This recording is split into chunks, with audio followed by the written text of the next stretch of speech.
आइए आज हम सब सार्थक अंकों के बारे में बात करें। सार्थक अंक किसे कहते हैं? विश्वसनीय तथा पहले अनिश्चित अंकों की संख्या को सार्थक अंक कहते हैं। सार्थक अंक मापन की परिशुद्धता इंगित करता है तथा किसी विभिन्न मापन में विभिन्न मात्रकों में परिवर्तन के चयन से सार्थक अंकों की संख्या में परिवर्तन नहीं होती है।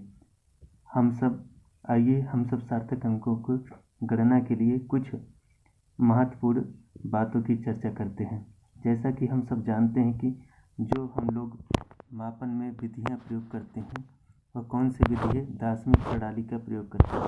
हम लोग दार्शनिक प्रणाली का प्रयोग करते हैं और दार्शनिक प्रणाली में कौन कौन सी संख्याएं आती हैं? 0, 1, 2, 3, 4, 5, 6, 7, 8, 9 अर्थात सभी अशून्य अंक क्या होते हैं? सार्थक होते हैं।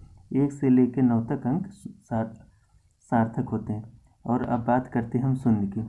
शून्य में कब सार्थक होते हैं? शून्य 3 तरह के होते हैं। पहला ट्रैप्ड, 2 अंकों के बीच में 2 अशून्य अंकों के बीच में पाए जाने वाली शून्य भी क्या होती है? सार्थक होती है। दूसरा है ट्रेलिंग, अनुगामी शून्य। यदि अनुगामी शून्य की स्थिति में यदि दशमलव के बाद शून्य आता है तो वह सार्थक होगा और दशमलव न होने पर क्या होता है? यह सार्थक नहीं होता है। दशमलव के बाद और अशून्य से पहले लीडिंग जीरोज क्या होते हैं? अशून्य होते हैं। यहाँ पर हम 3 बात कह रहे हैं। 2 अशून्य अंकों के बीच जो शून्य होता है वह सार्थक होता है तथा कुछ अनुगामी शून्य माने वह संख्याएं जिनमें पीछे शून्य आती हैं। यदि दशमलव होगा तो अनुगामी शून्य सार्थक होगी और शून्य दशमलव नहीं है तो सार्थक नहीं होगा। और तीसरा है लीडिंग जीरो, दशमलव के बाद अशून्य अंकों से पहले आने वाली जो जीरो होती हैं वो सार्थक नहीं होती हैं। और कुछ बातें हैं। घात हम लोग जानते हैं, स्टैंडर्ड नोटेशन में हम लोग क्या करते हैं? किसी भी संख्या को घात के रूप में लिखते हैं। जो घात के रूप में संख्याएं होती हैं वो सार्थक नहीं होती हैं। पाई कक्षा की संख्याएं अथवा कोई निश्चित जो मान है 200 किलोग्राम, बोरे में चीनी की मात्रा 200 किलोग्राम में सार्थक अंकों की संख्या क्या होती है? अनंत होती है। आइए कुछ अंकों पर हम लोग विचार करते हैं कितने सार्थक अंक हैं। देखिए पहला है 0.08001। अब ये कि लीडिंग जीरोज क्या होते हैं? सार्थक नहीं होते। लीडिंग जीरो क्या होते हैं? सार्थक नहीं होते। अतः दशमलव के बाद जीरो जो आ रहा है और शून्य से पहले जो जीरो है वह सार्थक नहीं होगा, इसलिए 8 सार्थक होगा। 8 और 1 के बीच में जो जीरो है ट्रैप्ड जीरो है और ट्रैप्ड जीरो क्या होती है? सार्थक होती है। अतः सार्थक अंकों की संख्या क्या होगी? 4 होगी। अब आते हैं दूसरे पे 0.00230।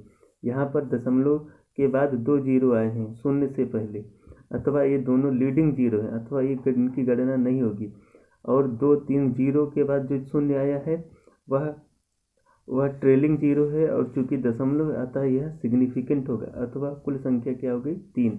अब देखें 600.00 में कुल कितनी संख्या हो जाएगी सार्थक अंकों की? 5, क्योंकि हमने बताया है कि अगर दशमलव के बाद जो शून्य आते हैं वहाँ पर सभी शून्य क्या हो जाते हैं? सार्थक हो जाते हैं।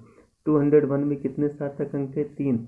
2.1 × 10⁻³ में कितने सार्थक अंक हैं? 2, क्योंकि 10 की पावर क्या होती है?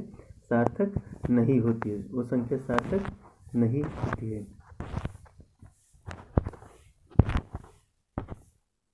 अब आगे हम देखते हैं 223.023 में कुल कितने सार्थक अंक हैं? 5 हैं। 0.003 में कुल कितने अंक सार्थक हैं? 1, क्योंकि दशमलव के बाद जो 3 जीरो आया है वह लीडिंग जीरो है और लीडिंग जीरो कभी भी सिग्निफिकेंट नहीं होता है। 0.2370 में सार्थक अंकों की संख्या क्या है? 4 है। अब आगे हम बात करते हैं 0.00418 में 0.00 जो है वो लीडिंग जीरो है, सार्थक नहीं होती, अथवा सार्थक अंकों की संख्या क्या हो गई? 3। 3.080 में सार्थक अंकों की संख्या क्या है? 5 है। हमने पढ़ा है कि ट्रेलिंग जीरो क्या होते हैं? सिग्निफिकेंट हो जाते हैं यदि वहाँ पर क्या प्रेजेंट हो? डेसिमल प्रेजेंट हो। 786.80 में सिग्निफिकेंट फिगर्स कितनी हो गई? 5, 0.0340005 में कुल सिग्निफिकेंट कितने हो गए 5। 0.0 जो है वो सिग्निफिकेंट नहीं होगा, क्योंकि हमने पढ़ा है लीडिंग जीरो सिग्निफिकेंस नहीं होते। 20.000 में 5 हो गए, क्योंकि ट्रेलिंग जीरो सिग्निफिकेंट होता है यदि वहाँ पर क्या प्रेजेंट हो, डेसिमल। धन्यवाद। आइए हम सार्थक अंकों से संबंधित अंकीय संक्रियाओं के नियमों के बारे में बात करते हैं। संख्याओं के जोड़ अथवा घटाव से प्राप्त अंतिम परिणाम में दशमलव के बाद उतने ही सार्थक अंक रहने देना चाहिए जितने की संख्या के जोड़ने अथवा घटाव के पूर्व किसी राशि में दशमलव के बाद कम से कम अंक हो। देखिए यहाँ पर एक एग्जाम्पल ले रहे हैं, 235.2 में हम लोग ऐड कर रहे हैं 7.27। क्या कर रहे हैं, 7.27 ऐड कर रहे हैं। ऐड करने के बाद मुझे क्या मिल गया, 242.47। परंतु हम देखते हैं उपरोक्त में 235.2 में दशमलव के बाद कितनी संख्या, 1 है, अथवा बाकी जो संख्या है वो अनिश्चित है। अतः जो मेरा रिजल्ट होगा वह दशमलव के बाद केवल एक अंक पर ही सत्य होगा, बाकी को हम लोग छोड़ देते हैं। तो सही उत्तर क्या हो जाएगा, 242.4। दूसरा उदाहरण लेते हैं, 52.02 में से हम लोग सब्सट्रैक्ट कर रहे हैं 17.1, तो इसका आंसर आता है 34.92। अब इसमें जो कितने सार्थक अंक है, 17.1 है, तो इसका जो करेक्ट आंसर होगा वह 34.9 ही होगा। एक दूसरा उदाहरण लेते हैं, 2 से हम लोग घटा रहे हैं, क्या 0.02, घटाने पर गणितीय रूप से क्या उत्तर आता है 1.98। अब देखते हैं तो दशमलव वह संख्या जिसमें दशमलव के बाद सबसे कम अंक है, तो वह संख्या 2 है, उसमें दशमलव के बाद कितने अंक है, कोई नहीं, अथवा मेरा उत्तर जो होगा वह दशमलव के बाद कोई नहीं वाला होगा। अब 1.98 को अगर हम दशमलव के बाद कोई ना लिखें तो वह क्या होगा, 2 होगा, अतः उत्तर क्या होगा आपका 2।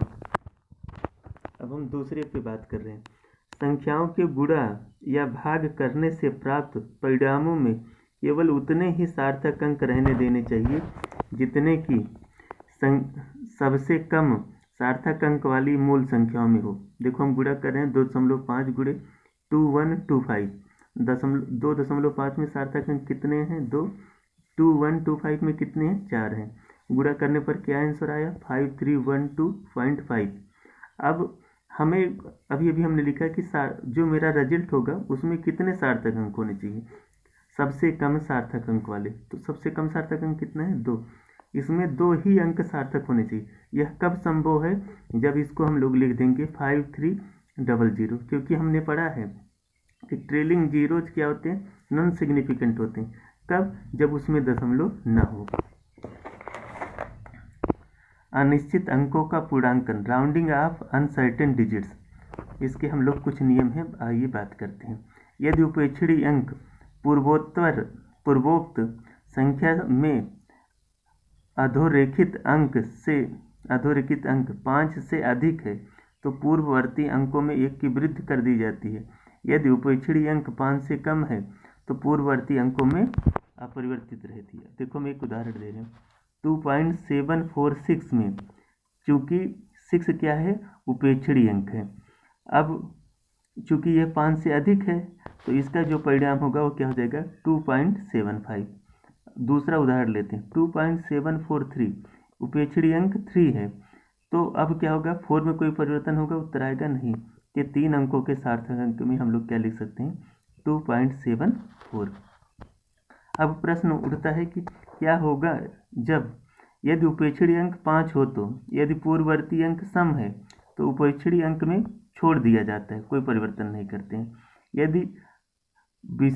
यदि पूर्ववर्ती अंक क्या हो, विषम हो, तो पूर्ववर्ती अंकों में क्या करते हैं, 1 की वृद्धि कर देते हैं। आइए उदाहरण पर देखते हैं, 2.745 में देखिए 5 से पहले क्या है, 4 सम है, तो इसका जो आंसर हो जाएगा 2.74 हो जाएगा।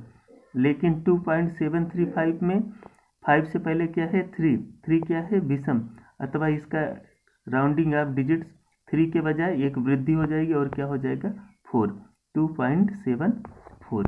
एक दूसरा उदाहरण भी देख रहे हैं, 2.345 है, 5 से पहले क्या है, 4 सम है, अथवा इसका मान क्या हो जाएगा राउंडिंग आप करने पर 2.34, परंतु 2.335 में 5 से पहले क्या है 3 विषम है, तो इसकी भी वैल्यू क्या हो जाएगी 2.34।